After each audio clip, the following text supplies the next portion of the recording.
beer scare. And we are live talking about beer, although I don't fucking have any right now. So, that's just kind of the way it works. That's why he's talking about Lent, no beer for another 7 days. That is absolutely correct. Not a problem. Nevertheless, that was a topic of conversation as we were coming in. Welcome to episode 94 of An American Werewolf in New Jersey. I am the American Werewolf. In the house tonight, we've got Bill Vara, sans his wig and black flowing, outfit there. And we've got John K. Alvarez, a.k.a. the Swedish Fish. I was convinced that somebody was going to come on as the wrong one. Yeah. I came close. I thought of that. That's a good one. But, I was also thinking about trying to find how do you spell my name in Sweden. You could have translated and it it's or something. Exactly the same. John Alvarez. Okay. John Alvarez. Well, then what's the point? So, we get what we get and we don't get upset, and this works out just fine. Last week, we canceled this show because there were some scheduling conflicts with work, and that happens because it's life. But I'm glad we're back here with it today, and that, you guys could join for this one, so I appreciate that. Coming up on 100 shows.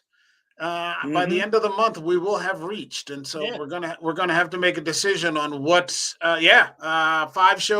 shows away. We're gonna have to make a decision on what the 100th show will be. We'll have to talk about that in a little bit. We're a werewolf in London yet? Because if you haven't, that's the obvious. Well, we'll talk about it later. All right. We are live streaming on Twitter, Facebook, and YouTube. And so if you happen to catch this show in the replay, leave a comment, like, subscribe, follow. It helps with our Twitter traffic. And maybe we can boost the numbers up to that Apocalypto episode, which is like at 1,600 now. It jumped 300 in a week. So either somebody's watching that. How many people heard me say stuff about Apocalypto? That clearly must be the case. So, I only agreed to do this show if only 3 people would watch it. 3, that's all I turned around and told people, I said, hey, you know that Mel Gibson movie, Apocalypto? And they said, yeah, there's a great review on it. And they're like, really? And I'm like, well, I don't want to see it. And I said, yeah, but it's women and they're in bikinis. And like the Swedish ski team. What? You know, so I'm bringing it back to Sweden. And boom, and they all watch it. All right. So, fraud. Apocalypse anytime. Yeah, that's true. So this movie is like, and I talked to John briefly about it. Bill and I haven't talked about it at all. But for me personally, this is like nothing I've ever seen before. I recently gave away my copy of Dracula to somebody, realizing I wasn't going to get it back. And then I picked up another cheap $5 Signet Classic copy or something. And it had a quick introduction or foreword by this guy who was talking about the history of Dracula from Stoker's novel all the way to like Coppola's movie, which he kind of complained about, saying that they secularized it because Dracula is supposed to be the dragon. He's the son of the dragon or son of the devil. But instead, they sort of secularized him and made him a romantic character and not this hypersexual character that he kind of is. He's supposed to be. But they mentioned a documentary that apparently talks about the history of Dracula in film. And at one point, they interviewed Christopher Lee. And Christopher Lee used a term that I had never heard of before, and has kind of stuck with me since then when he talked about Dracula. He talked about the loneliness of evil.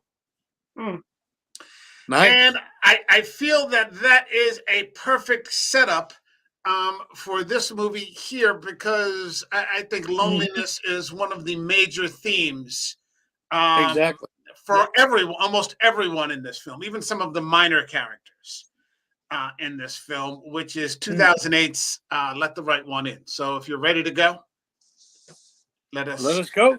Carry forward. Boogie woogie. Boogie woogie.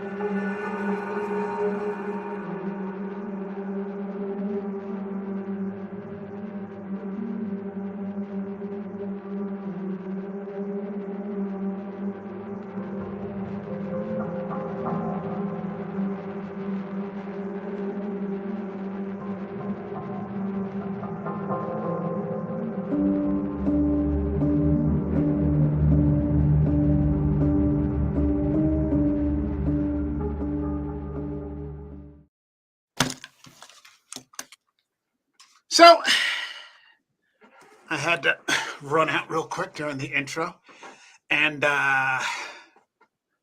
pick up a copy of You the missed book. a good intro.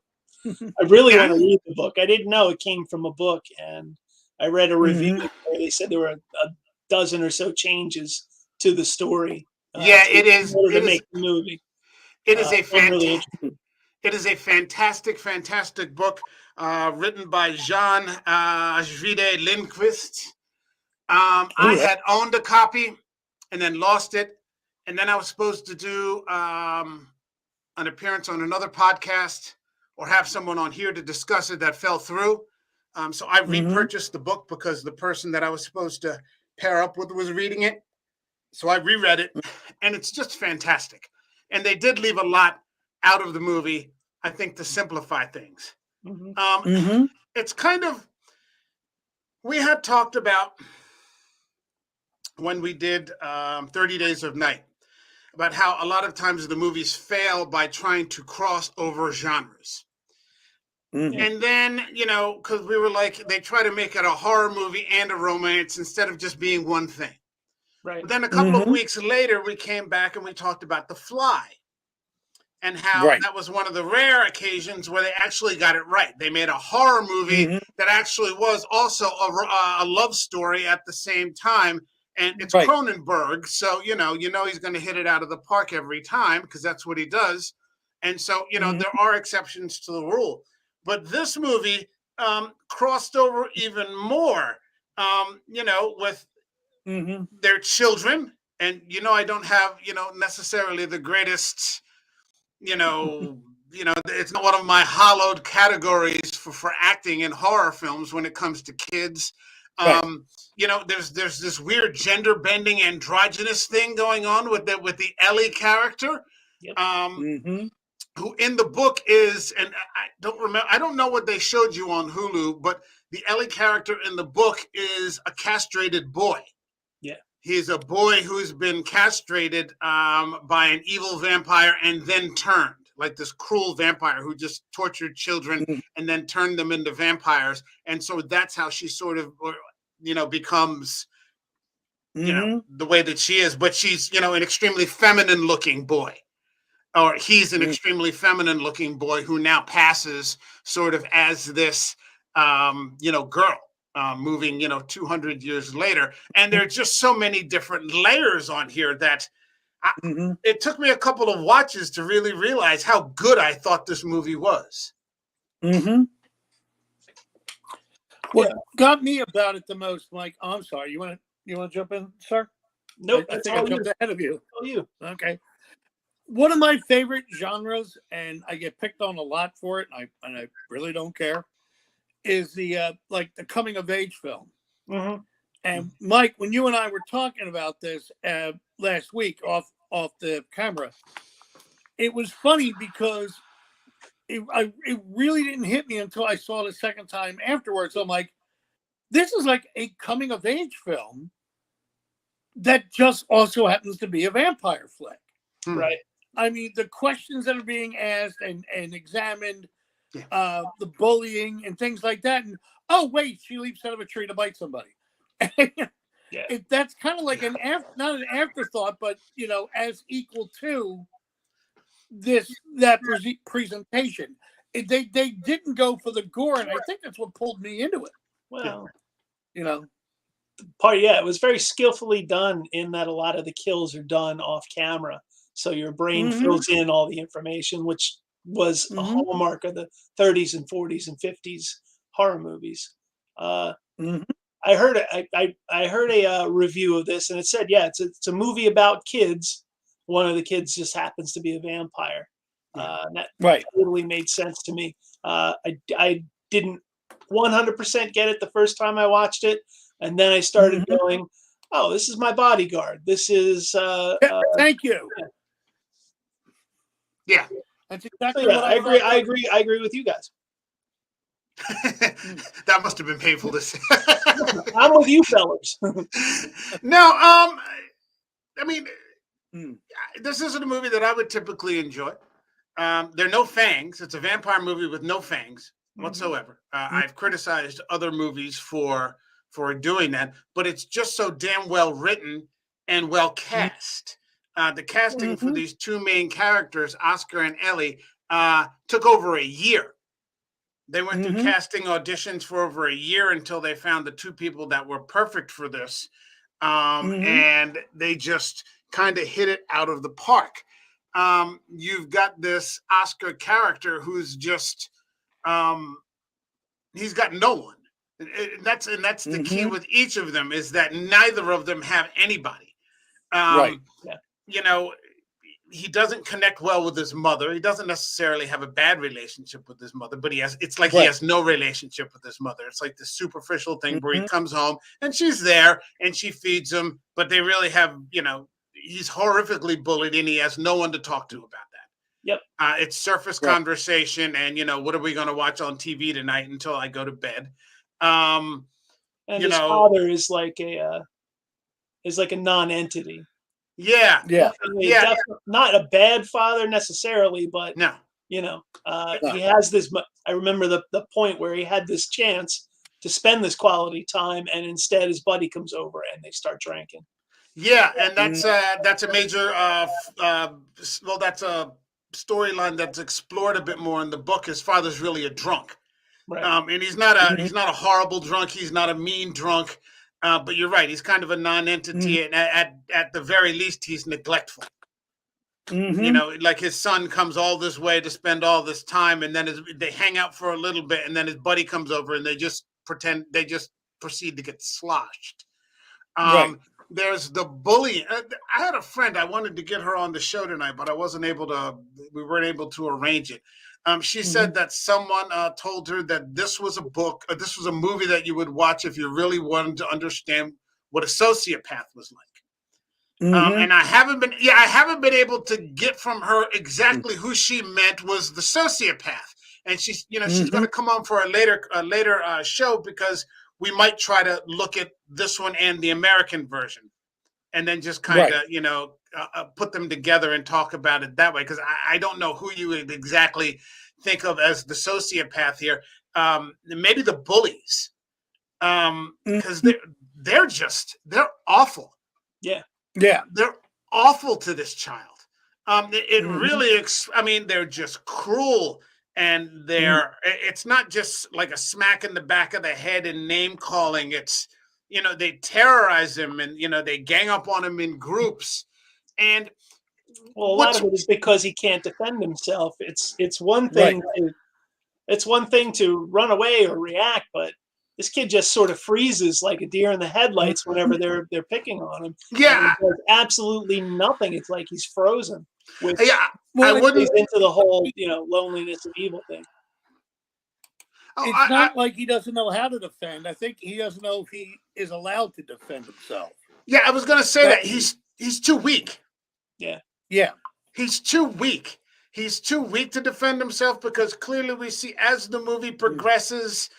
As he begins to make a friend of Ellie, she just tells him, you have to hit these people harder than you would dare to hit them. And he clearly is able to handle himself, but he's just too weak. And what I thought was really interesting in this movie is that it starts out where he's already got fantasies about stabbing people. Right. Like he's got a sociopath. He's being turned into one by all these forces in his life, really. Yeah, he's stabbing the tree. He's imitating, what these people are doing to him. And I was just like, okay, when I was about, the age for like First Blood. I don't know about the rest of you, but a lot of us went out and got ourselves, the old Rambo knife with the compass in it and this, that, and the other. But, I wasn't going around stabbing trees pretending to really stab people, in this angry sort of way. And to look at it, it's like, oh, this kid's like in crisis. And that happens to be the exact time that Ellie comes into it. Right. And it's weird, Mike, because you turned around and was talking about the isolation. When people who are isolated because they don't know, he doesn't have a mother he can talk about. He doesn't have a teacher. He doesn't have a father. He you doesn't know, have any friends. so he's Right. he's isolated in the fact, how do I deal with this? And it's Yeah. not until Ellie comes in, is you hit him back.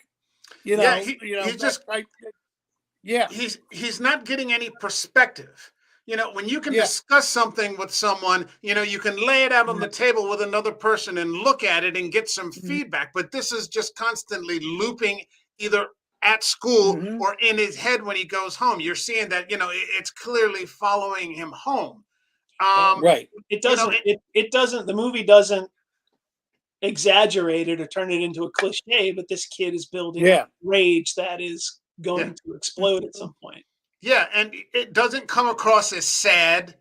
He's just weak, Mhm. and then he's angry. Mm-hmm. About Right. how weak he's. I think he's angry, not just with these boys that are tormenting him, but I think he's angry with himself because he probably realizes that he is weak. And so He allows it. yeah, he's an intelligent boy. Mhm. He's Right. an intelligent kid. Hold on a second. We've got some comments here. Mr. Dan is here. What's up, Dan? He says, what a great movie. What's I need up? to get to the book. Yeah, you got to get the book, man. You can find a cheap copy on Amazon or thrift books or, anything like that. Always give a used book a home. And we got Dom Kucha, who's saying, what's up? What's up, Dom? Great job as always. Thanks, man. Catch this movie. I think it's streaming on Hulu right now. Yes, So it you is. have an opportunity to watch it. Mm-hmm. And one of the things that I really liked was the cinematography here. Mm. Yeah.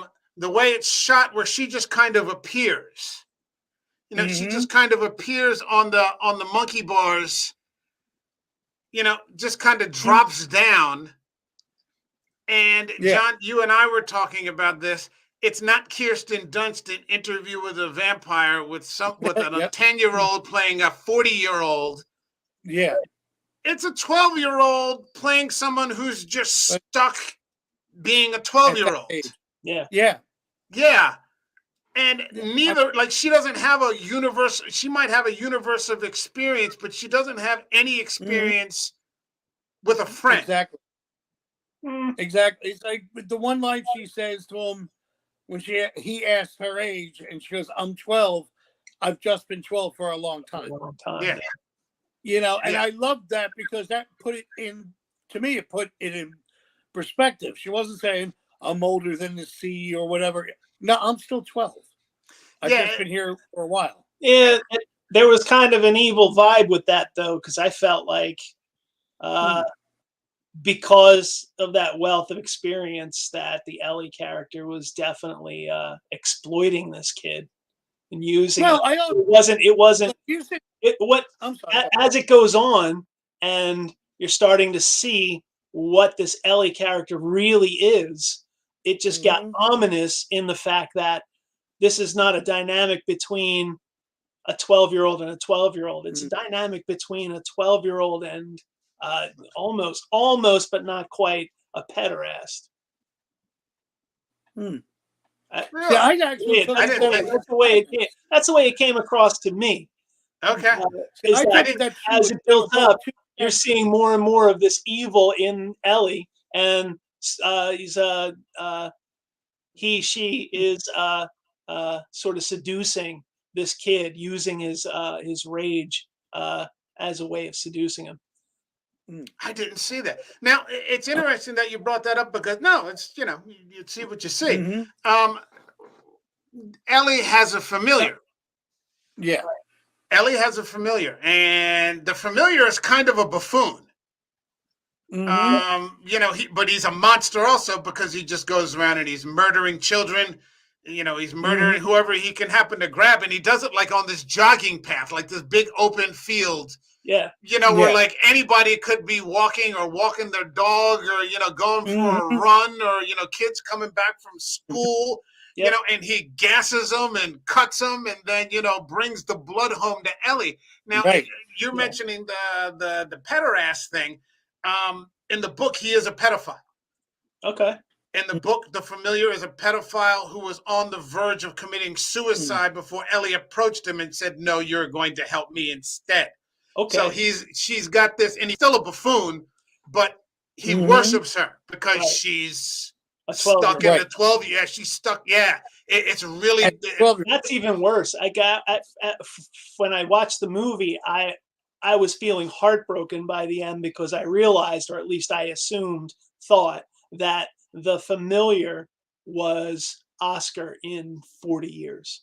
Okay. And it broke my heart that she's grooming him, bonding to him, and then he's going to spend the rest of his life killing Serving her her. the same way the familiar did. But I didn't Let know me- the well, let- backstory, which makes it Yeah. even worse. Yeah, and it's much darker. And the director said he didn't want to bring that in there because he felt it would have overshadowed from the rest of the story once you overtly introduce pedophilia into into a storyline like that. It sort of drowns out, because it's just the thing that you're focused on now. What the hell's going on here? And I've seen a couple of movies like that with I don't know if you remember, Luc Besson touched on that when he did The Professional. If you remember that with Natalie Portman, and you were like, wait a minute, something is a little off here, with what's going on here. Yeah, this dialogue, but the familiar ends up getting caught, and then ends up sacrificing himself by pouring acid into his face. Ends up getting eaten by Ellie, who is going to save him, I guess, from being prosecuted because it's obvious he was trying to kill and murder and tie up a kid. But also, weirdest flex ever. She can feed. Right. So he is willing, even at that point, to offer himself. It kills two birds with one stone. This 12-year-old that he worships, and at the same time, it lets him off the hook for anything in the living world that he might be held responsible for. Right, because he could have easily thought they're going to kill me anyway. So if I'm going to die, let me, help you one last time. Yeah. See, I think opposed to not directly against what Bill was saying, I think the two of them, and including the idiot familiar, because he wasn't bright at all, there's just a sadness about him. Yeah. Like when the familiar was in the bar and they said, why don't you have a drink? At least you won't be alone. And he said, get away from me. Yeah. There's like a sadness that every one of them is dealing with. Yeah. Type deal. And what's the line? Misery loves company. Yeah. Everyone in this movie, even the drunks who I really didn't like. And I found them kind of, deplorable and bleh. Yeah. You could almost smell them coming through the, that sour milk smell and the cigarettes and the drinking all the time. And the one guy's got like 12 cats, and he's afraid to leave his apartment. And you're just like, oh man, like every character in here is just highly dysfunctional. It's like there's levels of dysfunction here, but then you've got, Ellie, who's kind of at the top of the food chain with this. And yet at the same time, I didn't feel the way that Bill felt, although, they're just opinions. It seemed in a way that they meant much more as equals. But that's just the way that I saw it, perhaps because I read the book and felt that the pedophilia aspect was kind of dealt with in there more overtly. Because in the book, he's always, in the book, the familiar's always trying to paw on her. And she like has to keep him at a distance. Yeah, that wasn't even even apparent in the movie. No, but in the book, he's always trying to, and she just kind of gently, no, because she's a castrated boy. There's nothing to, there's nothing, and so maybe that's why I don't see it as much as you have, but.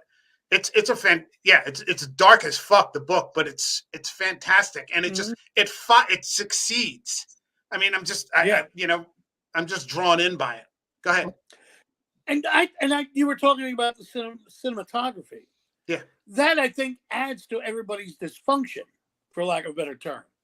To be completely isolated and I mean, Christ. I mean, we've been talking about it a little bit. You heard some of it on the news about people dealing with the pandemic and being alone. Yeah. Suddenly they're, they were calling up phone numbers that were telling them the weather just to hear another voice. Right. Because they were alone for several weeks. And the dysfunctionality is added to it, and I think, to me, Oscar was going down that path, stabbing the trees with the knife and everything. Yeah. And all of a sudden, Ellie comes up, and it's funny because the first conversation he says to her, "You smell."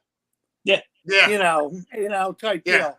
That like pulled him out of his zone, out of his head, pulled him out of his head. Yeah. And then all of a sudden he acknowledged somebody was there, even if it was to insult her. Type deal. And that's why I don't want to say it's a buddy movie, but there's that coming of age feeling. They're both helping each other. Well, in this situation. I think as weird as it is. I think the author had presented it in what he felt was a love story.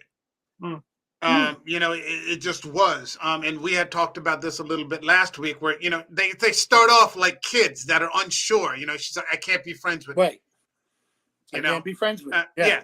You know, the second time that they see each other, there's that one little shot. Now, I was paying attention to it this time for the purposes of the show. Other times I'm just watching it, you know, for the sake of watching it. And so, you know, maybe I'm, you know, checking my phone or whatever. But I mean, there's that one scene where they kind of let you know that something's developing there because out of the snow, that one red rose or one red flower just sort of blooms. Right.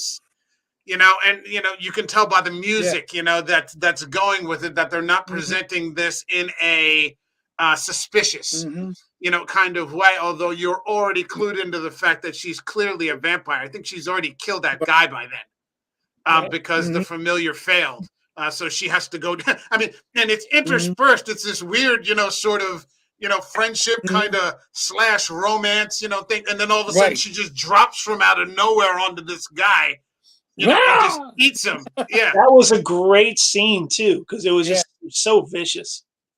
Yeah, you know, going back to the cinematography, I just had two things that touch on what John was talking about. I kept getting a Milton feel, like, you know, in Paradise Lost, how the devil's not surrounded by flame, but he's encased in ice and isolated and alone in hell. And I kept thinking of that with the isolation thing. The other thing is, I thought it was pretty funny. It made me feel like I did when I watched Fargo, in that I actually felt physically cold for no good reason. Right. Like I watched Fargo in the middle of the summer for the first time, and I was chilly because of what I was seeing, and that added to what I was watching on the screen. And it did it again in this movie, where I was just physically cold for no good reason, just from watching it. And if you notice, in all the scenes where Ellie and Oscar are dealing with each other in that courtyard, he's always got snot coming out of his nose. It's just a good touch. Well, you know, he liked Aqualung, the song, and yeah, this is our first movie that take. Go ahead, John. No, one of the things, the Rubik's Cube. Oh yeah. When he was playing with the Rubik's Cube, and he said you could play with it for a while, and she comes back and she fixed the problem. Yeah, she solved it. Thinking, how'd you do that? That's when they were becoming 12-year-old kids. Yeah. Well, I'll show you. But it was there. I don't want to say it's like foreshadowing or it's, you know, an opinion of the movie, but the two of them are helping each other to figure out a problem. Yeah. You know, that's the way that I saw it. That's the way that I saw it. Yeah. Yeah. And I loved, and that was just subtle. Every time they walked out, you heard the crunch of snow, which just adds to that sense of isolation. And, you know, it was stuff like that that really, really got me. When they started like the third scene or fourth scene, when the two of them started smiling a little bit when they saw each other, you know, type deal. They started. It was a very organic way of bringing those two together, even though they're from completely opposite worlds. And that's what I kind of really dug about this movie. I thought that they. Now, granted, I'll read the book and probably be completely thrown. Yeah, the book is the book is completely it goes much deeper and includes a lot of other things that weren't in this. It's fantastic. One thing I liked a lot, that's like this little subtle thing, is that as the movie progressed and you watched Ellie attack more people, when she's feeding, you see the face age. It's not in your face thing, but it's just subtly like all of a sudden you're like, wow, that's old. That's not Yeah. 12 years old. That Yeah. is an ancient creature that's feeding. Yeah, and there's that one scene where she straddles him, or she straddles him, and she says, see what I see for a second, or something along those lines.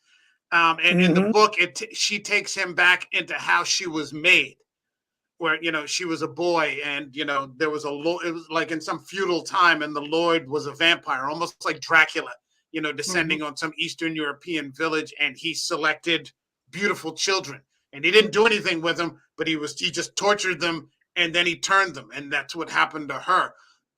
But so cruel, they don't show that flashback, but they show her face for just a second, like you said, and you see this thing that is clearly not a child, right? Clearly not human. And the way that they do it with the music that doesn't exactly match what is actually so horrific, sort of cushions the blow, of seeing what she actually looks like, when, she, pulls the mask off. I mean, it's really something, man. It's really something. And then, even just, where he says to her, if I, like, when she crawls into the bed with him, and, he's like, do you want to go steady? And she's like, wait, what do I have to do? And like, neither of them know what it means. He doesn't, he's like, do I have to, she's like, Ellie's like, do I have to do anything? And he's like, no. She's like, okay, then, no problem. Yeah, we're going steady. And it's just like, a couple of kids that are just too stupid, to realize anything, wait, well, what does that mean? Well, nothing really. Oh, okay. Yeah. Well, then, let's do it, that kind of thing. And that's where, he gets to the point where he slices his hand open, and then, the wheels start to come off, right. This kind of thing, because, because she, sociopathic behavior. Maybe it is Oscar who's a sociopath. I don't know. So. Okay, I'm going to have to check. Maybe I'll have you guys back when she comes on if we look at it again or something like that. But yeah, I mean, he's like, well, if I wasn't a girl, would you still like me? And he's like, well, yeah, I guess. Okay, yeah, sure. Because I don't think he quite understands. Well, obviously he doesn't understand. Yeah. It just to combine all these different elements that we've been talking about for the past 30 minutes into a movie with two children as the protagonists. Right. It's a testament to the story, the performances. I mean, it's fucking good. It's a good fucking movie, man. Yeah. I've shifted this over Kinski's Nosferatu. Is it the goriest or scariest vampire movie I've ever seen? Fuck no. It might be the best movie though. I mean, just in terms of it being storytelling, and it being a movie, I think it is. Because I knew what I had in my top 5 was like 30 Days of Night, Salem's Lot, Horror of Dracula, this one, and I can't remember what else. Maybe it was Stakeland or something like that in my top 5. I thought it was. Yeah. It might have been Stakeland, but there were, the traditional scary vampire movies. But of all the ones that I'm thinking of, this clearly has, to me, the best story. It's way fucking better than that piece of shit Coppola, tried to shove on us, 30 years ago. I mean, this is combining, elements of horror with an actual romance it's just so many fucking layers. What's weird is that Sweden doesn't really have a tradition of vampire movies. In fact, very few horror movies, but I just found it weird that this guy's just, not only is he making a first stab in his country at vampire movies, but then he pulls off something it's not really a vampire movie. The vampire movie's in the background. Yeah. I think one of the things go ahead, Mike. No, go ahead. I was going to say this is, I think the other movie that I included was that Jim Jarmusch movie, Only Lovers Left Alive, which is another movie that successfully crosses over the horror and the romance with Hiddleston and Tilda Swinton. That's another movie that, I think 8 out of 10 times they get it wrong, probably 9. But every once in a while, they get it right, and here we are. Well, it's like what I was going to mention was that one of the things that they try to do with the vampire or the vampire genre is what they try to do with a villain. Oh, he has to be a hero. It's misunderstood type deal. The one thing about this, it really wasn't, because when you see her attack someone, like we mentioned jumping out of the tree, but the pool scene, which you never seen, and to me, the older brother is the sociopath who is going to hold his head under.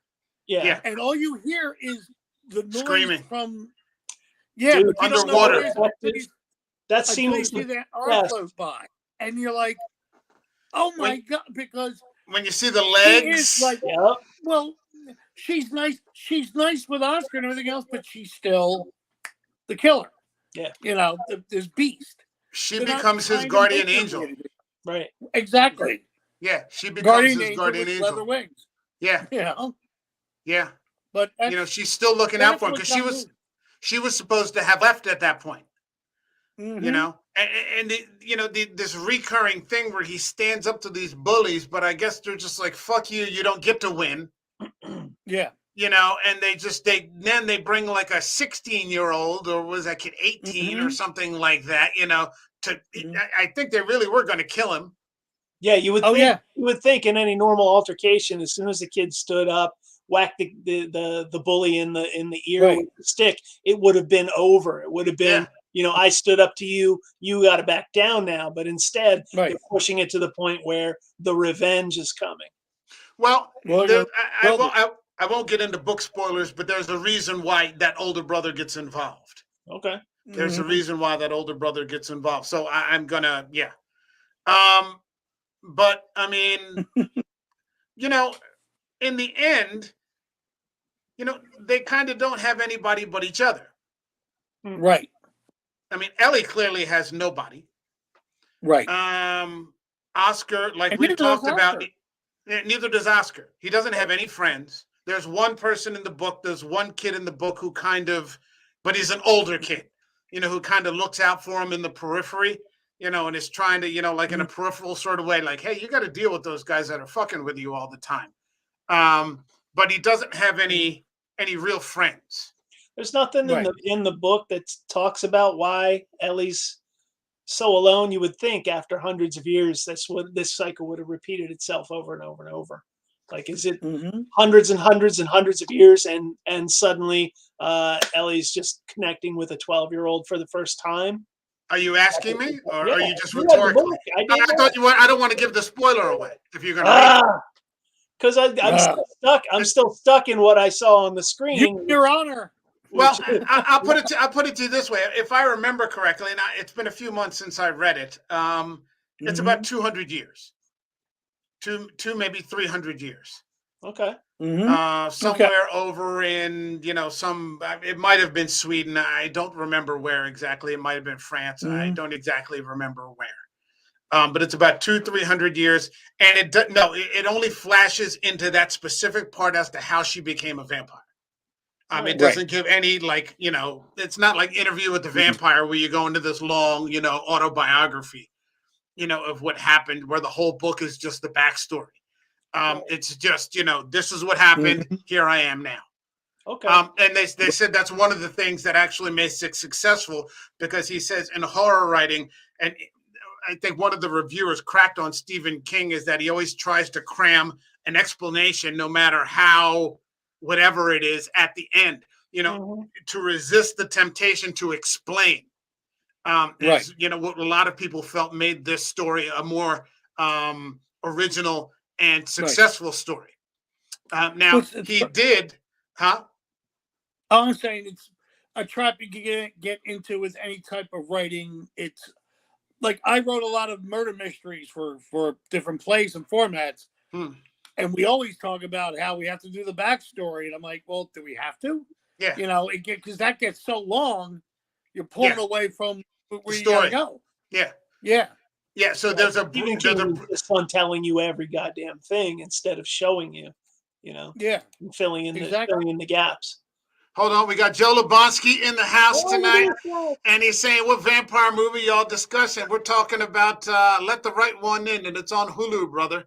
So if you've got some Hulu, go check yourself some "Let the Right One In" out at your earliest convenience. Wear a sweater. Yeah, it's fucking cold out there, man. Fucking cold, man. It's fucking cold and scary out there. This was another scene that I thought was just fucking great. Where he refuses to invite her in. Oh yeah. And just well, come on in then. You know, like he doesn't understand, you know, and she's just okay, you know, and then all of a sudden, you know, she starts to fucking explode. You know, she just starts bleeding out fucking everywhere. Yeah. There is now at the end. Yeah, I think it's safe to get there. You know, they're in the train together. Yeah. Do you consider this to be a happy or a tragic ending? And here's what I'm here because I was saying all this that to say this. He wrote a collection of short stories, one of which is a sequel of sorts, to let you know what happened with these two characters that goes about 30 years into the future.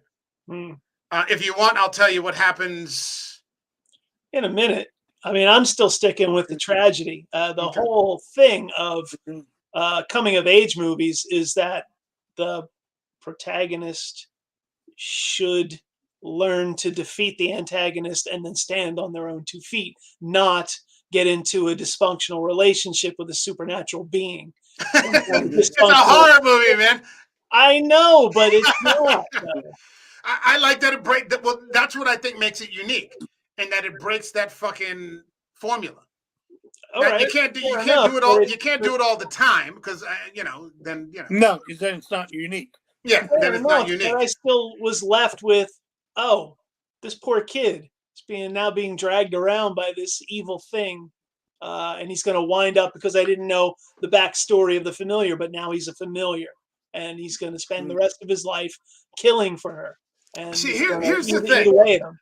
All right, John, you go. Happy or tragic ending? And it's not like I want to go opposite of Bill because he's bringing up a very good point, but I'm like, to me, I saw it as a happy ending. It's like he's only a prisoner if he chooses to be a prisoner. I think he's like, all things considered, this is the best option. You know? Probably the best option, yes. Yeah, and it's not to give away the ending, but there is a moment where she responds in a way that he taught her, you know, with Morse code. Oh, yeah. And I went, they're in this for the long haul. Yeah. You know, personally, I think Ellie shaves her head and becomes Mark Bezos, and that's what happened in 30 years. Now he's off in space with fucking Shatner. Yeah, he's off in space and biting William Shatner. But, you know. Shatner should live forever, man. Fucking Shatner. We need more Shatner. All right. We need more Shatner. 30 years in the future, what happens? Well, wait a minute. Well, all right. Well, yeah, so I'll start there. 30 years in the future, there's it's called How the Old Ones Die. And it's a collection of short stories. And it basically is a peripheral story about the police officer who catches the case that she never solves, of this mass murder that occurs at a pool where all these kids get killed, and Oscar is believed to have been kidnapped. And over the course of her 30-year career, she never solves this case. And, you know, it's got like its own love story. I haven't read it, but I did a quick, I had to do a little bit of a Google search to find the ending. And what I've read is that she turns him. So that's what I was Oscar becomes a vampire. Okay. And he becomes a young vampire. All right. Then that releases the tragedy a little bit. Yeah. The happy ending, but that's not apparent in the movie. No. Well, that's just it. The whole thing is ambiguous. Yeah. The whole thing is ambiguous. You know, and so throughout they're so. Go ahead, John. I'm sorry. No, when you said that, in my head, I went, that's exactly what I thought. He was going to just become. I thought in my head that they'll wait till he's like 18, you know, or a little bit, you know, and then turn him. So there's Well, like a semi-adult in the room. I think my understanding it was just a couple of sentences. Is that over time he makes the decision. Oh, okay. You know, I guess like she doesn't force him. Right. You know, it's just over time he becomes a vampire, and so they end up together eternally. You know, that kind of thing. So, huh? It's either that or a Braves fan. One of the choices you have. Well, yeah, anything other than A that. tragedy, either way. This is our first Cold War horror movie, and There you go. it's a good And fucking flick, man. What year is it? 83. Okay. I think it's set in 83 in Sweden. So yeah, I mean, you see those old buildings, and they all have that utilitarian look, and you know, it all looks like that McDonald's in Egg Harbor City. Yeah. Huh? Right. It's super hard to tell what year it is because it's like every year is the same in that area. Yeah. Yeah. You know, I thought it was interesting before we wrap up was that most of their interactions are set in this courtyard where they're surrounded by people because all you see are the walls of the apartment building, and they're still isolated. They're still alone, and no one's paying attention to them, and no one's giving a care. But every time you turn around, there's windows, there's people. You know that there's lots of people there, and all this is going on almost unseen because no one gives a crap about them. No one looks out they the don't. window. They don't belong anywhere. Right. When you see Ellie's apartment, it's fucking empty. Right, and that puts into the Soviet-like utilitarianism of the building playing like a role in that. Well, she talks about because you think she's like Oscar. Are you poor? You know, he's like, you don't have anything here. And she's like, do you see that thing over there? She's like, I could buy a nuclear power plant. In the book, she has this ancient fucking relic that like she takes a little piece off at a time and just sells. You know, but apparently whatever it is, it's enough to keep her going for like ever. You know, it's like you're never going to burn through enough money, but they don't have anything. Where would that thing have come from?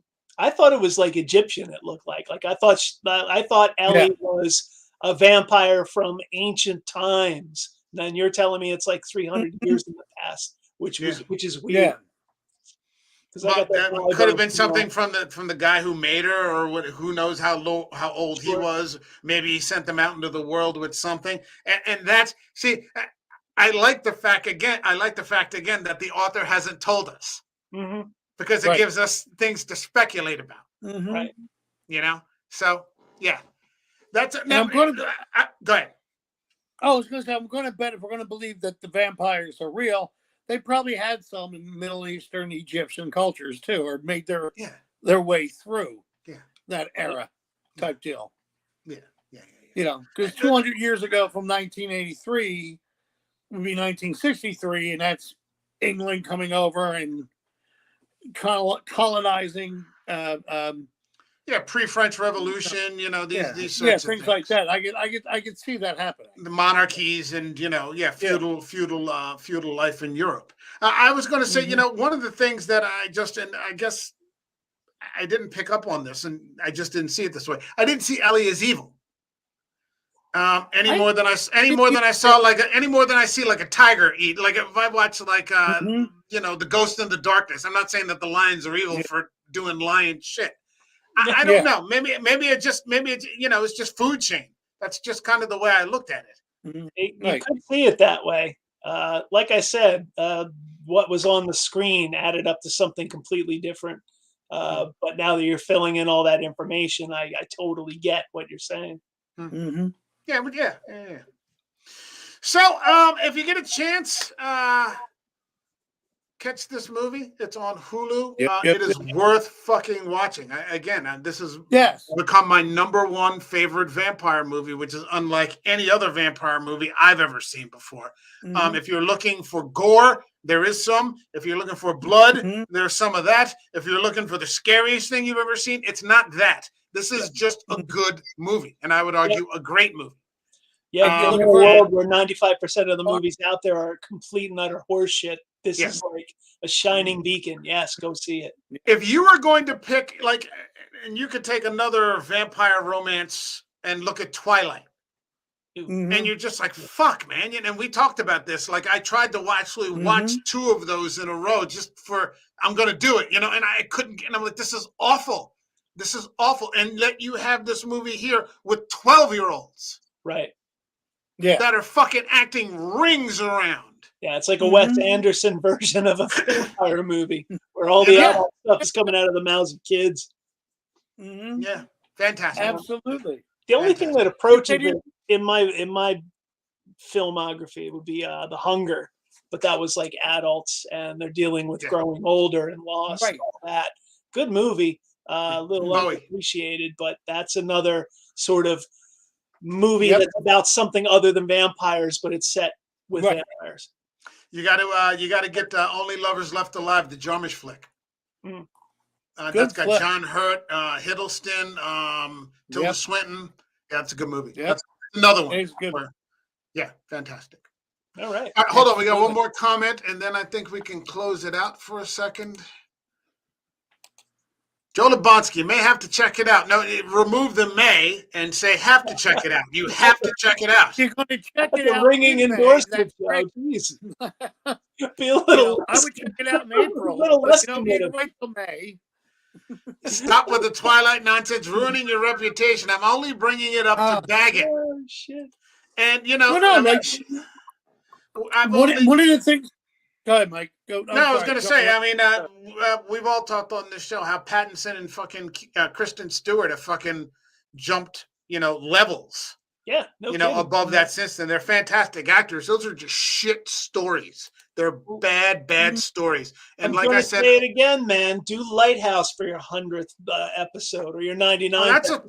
You got to force yourself to see this movie if you haven't by now. Just as forcefully as you're telling Joe to watch Let the Right One In. I'm telling you, watch The Lighthouse.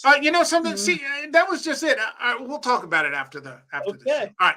I'm gonna John. You wanted to say something? Go ahead. I'm sorry. Well, no, I think it's going to your point of why the Twilights were a bad movie, and it's always been my main complaint when you're taking a core of a. Well, I'll give you that, and she's hot. He's Kristen Stewart. They go too far from what they're supposed to be. Right. It's like, they got glitter effect. No. Bottom line is they're creatures, and that's why I think people had a problem with this movie, because they were expecting the blood of the gore or the the glitter glory of this is what it's like being a vampire. No, she was a creature, and he liked her anyway. Yeah, and that's what made it work. Yeah, when she fucking tackles that guy in the bathroom. Oh God, yeah. Holy shit! Yeah, that guy just fucking. Although I didn't actually mind. There's a whole couple of things, like that whole category of the drunks is a whole separate conversation. Oh God, a whole separate, and they were just annoying. So I actually didn't mind. Maybe that's part of it. The woman turning seemed like an unnecessary thing thrown in there just to keep the vampire thing rolling. I'm sure there's a backstory in the book that I'm missing, but there is, motherfucker. There is. This is why you gotta be a reader. Looks like we got ourselves a reader. All right, let's wrap it up for this evening. I think we did covered about as much as it was reasonable to cover, almost an hour. My thanks to Bill Vira and John K. Alvarez, the Swedish Fish, for stopping in tonight. We will be back tomorrow, Ryan and I, to cover one of the most hardcore man versus nature stories out there. We're talking about 2011's The Gray. So until then, don't waste your time with bullshit. Good night. Hey.